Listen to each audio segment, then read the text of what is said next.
I was coming through Texas on my way to Mexico. I needed some time to hide out. I should have known better. Didn't take too long before it started. It's not a good idea to be looking at Mr. Doyle's girl that way. I seem to remember a guy once told me this is a free country.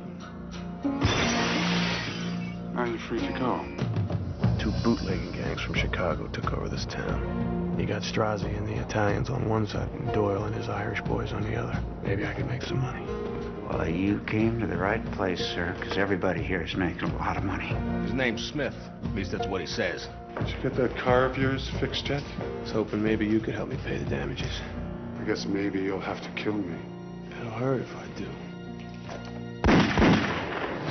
How would you like to kill Strozzi? I figure you for the kind of guy who goes to the highest bidder. $1,000, Mr. Doyle. Nobody's worth that much. You shot some of our guys. Yes, I did. Once it deserved it.